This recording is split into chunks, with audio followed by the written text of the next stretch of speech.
Boa tarde a todos, eu espero que todos estejam bem. Nós estamos aqui hoje para apresentar o seminário de Cirurgia e Traumatologia Bucomaxilofacial 1. Nós somos o grupo número 5, composto pela Caterine Machado, Jéssica Lopes, Maria Schmidt, Natália Rossoni e por mim, Natália de Oliveira. O título do nosso artigo referência é O uso de antibióticos nas infecções odontogênicas. Qual é a melhor escolha?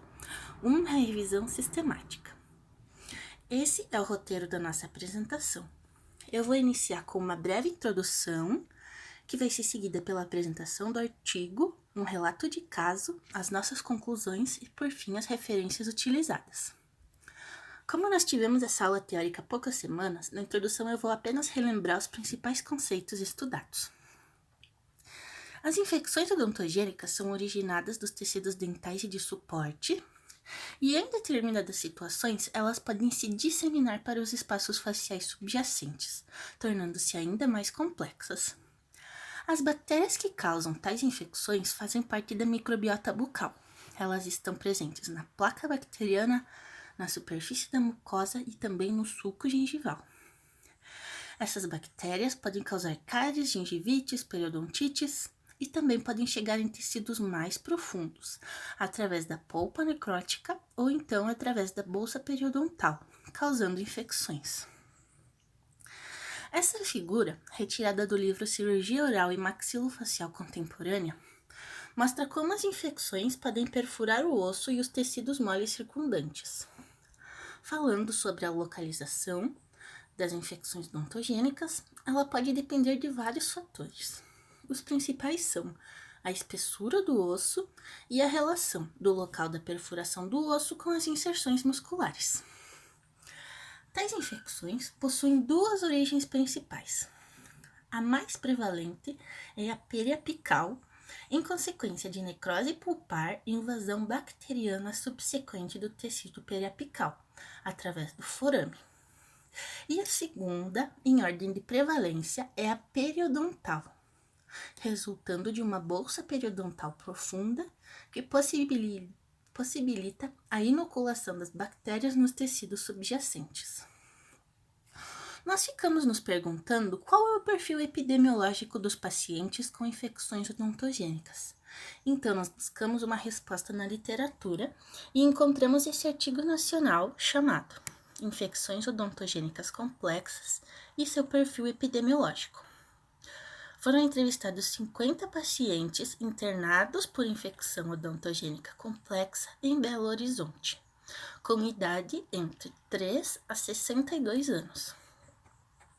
78% dos entrevistados não apresentavam nenhuma condição de comorbidade associada. 94% fizeram uso de algum medicamento antes da internação hospitalar e desses, 64% fez uso de algum antimicrobiano. E como esses pacientes devem ser tratados? Larry Patterson criou essa sequência com 8 passos para o seu tratamento. São eles: determinar a gravidade da infecção, avaliar as defesas do hospedeiro, decidir os cuidados, tratar cirurgicamente, oferecer suporte clínico, escolher e prescrever terapia antibiótica, administrar corretamente o antibiótico e, por fim, avaliar frequentemente o paciente. Seguindo com o nosso roteiro, vamos agora para a apresentação do artigo. Ele é intitulado Uso de antibióticos nas infecções odontogênicas. Qual a melhor escolha? Uma revisão sistemática. Na introdução, os autores mencionam que a remoção da causa da infecção e a drenagem cirúrgica são as etapas mais importantes no tratamento das infecções odontogênicas, sendo que em alguns casos o uso de antibióticos também é necessário.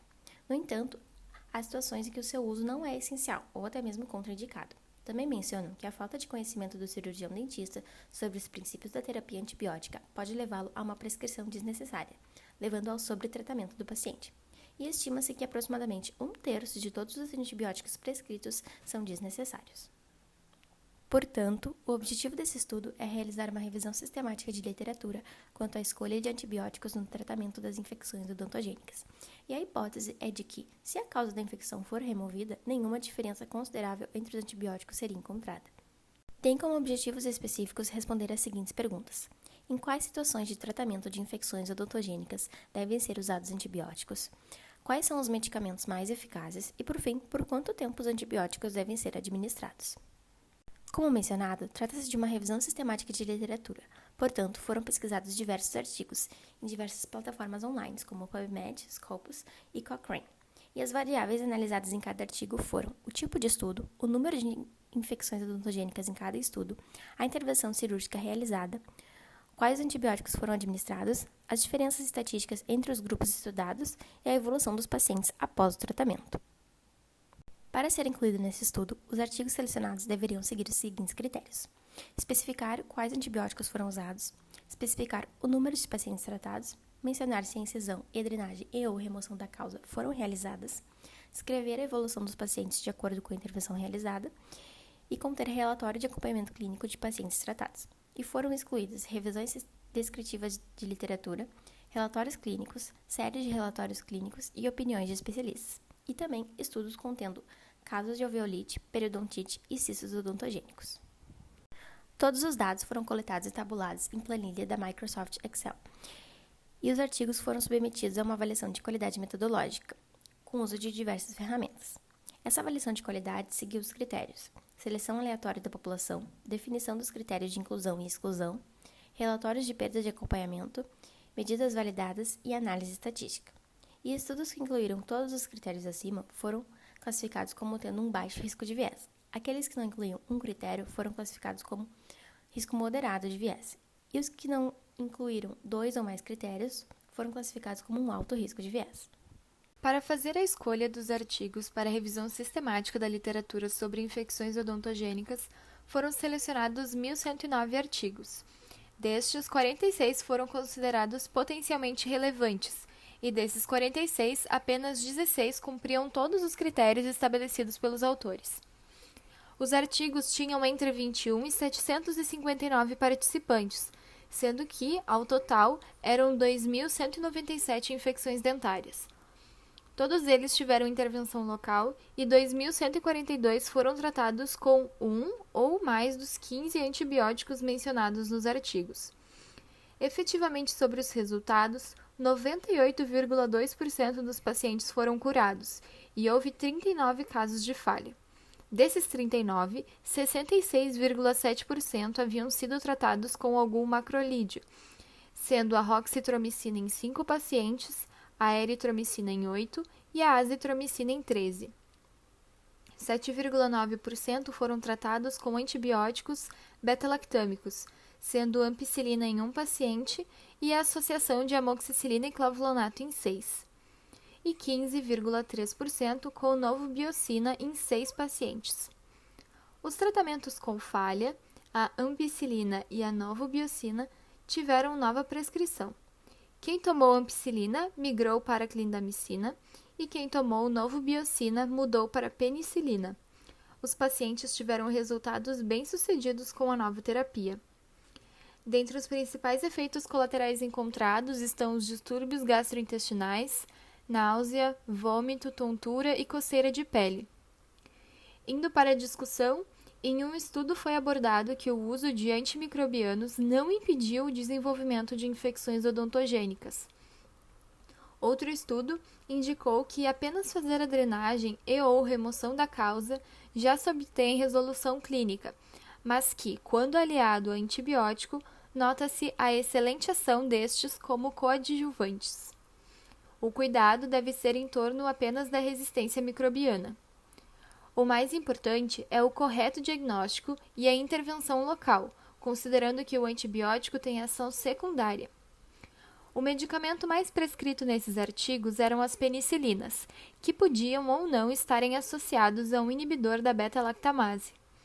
Para alérgicos à penicilina, a opção é utilizar algum macrolídeo, como clindamicina, azitromicina ou moxifloxacina. Embora alguns estudos tenham reportado taxa de micro-organismos resistentes à penicilina, isso não significa que haverá falhas no tratamento. Quanto ao tempo de medicação, estudos mostram terapia antibiótica por 3 e 7 dias sem diferença estatística entre eles, e 2 e 3 dias já são suficientes para controle da infecção e dos sintomas. As considerações finais do artigo são as respostas dos 3 objetivos específicos. Em quais situações de tratamento de infecções odontogênicas devem ser utilizados antibióticos? Antibiótico terapia em pacientes sem envolvimento regional ou sistêmico é desnecessário.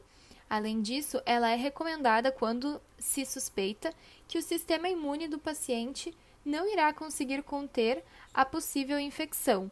E isso pode ser demonstrado por meio de edema pronunciado, trismo, taquicardia, disfagia, mal-estar e febre. Quais são os medicamentos mais eficazes?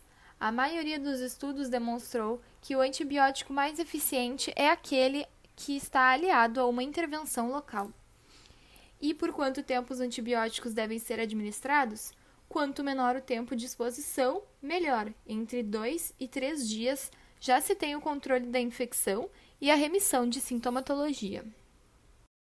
Agora vamos apresentar um relato de caso de infecção odontogênica e as devidas medidas adotadas para o tratamento do paciente.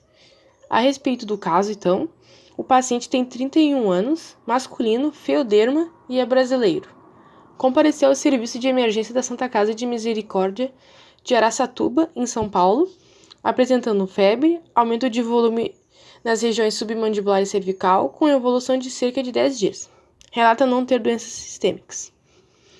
No exame extrabucal, foi possível verificar que o paciente apresentava prostração, inapetência, disfagia, trismo, eritema local, dor à palpação e consistência endurecida da lesão. Já no exame clínico intrabucal, há lesões de cárie nos elementos 46 e 47, com conteúdo purulento extravasando para a região submandibular. Na radiografia, possuem imagens radiolúcidas nos espaços biológicos, levando a crer que a lesão foi a nível periapical. Sendo assim, o diagnóstico provisório para o caso foi de infecção odontogênica. Então, nas imagens extrabucais do caso, pode-se analisar as regiões submandibular e cervical com acentuado aumento de volume, além de eritema local.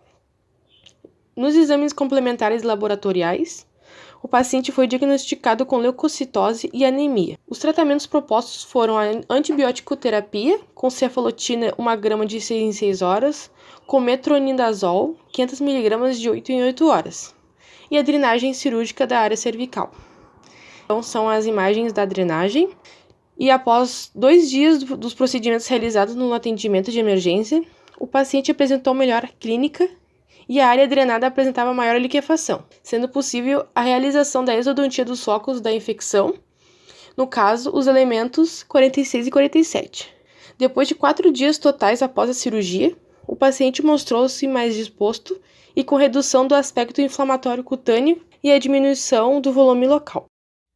Concluindo o trabalho, os achados do estudo parecem confirmar que a recomendação de antibiótico-terapia em situações em que não há um envolvimento regional ou sistêmico é desnecessária.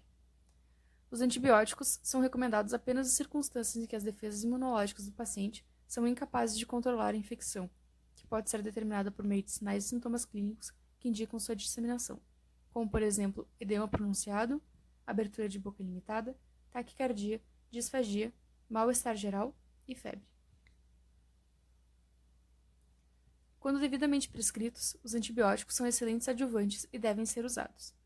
Deve-se ressaltar, porém, que seu uso não dará chance para o organismo controlar a infecção, contribuindo assim para a seleção de bactérias mais resistentes e submetendo o paciente aos efeitos adversos que esses medicamentos podem causar, aumentando os custos do tratamento. Os artigos incluídos no estudo mostraram que quando a drenagem for devidamente realizada e ou a causa da infecção for removida, todos os antibióticos testados foram igualmente eficazes com relação à cura clínica. O estudo também mostrou que a penicilina é o medicamento mais usado, podendo ser associado a inibidores de beta-lactamase se necessário. Em caso de falha ou alergia, a clindamicina e a classe de drogas macrolídeos, particularmente a azitromicina, são alternativas viáveis, junto com a moxifloxacina, que tem mostrado resultados promissores em ensaios clínicos. Essas são as nossas referências. Muito obrigada a todos, e agora nós estamos abertas a perguntas.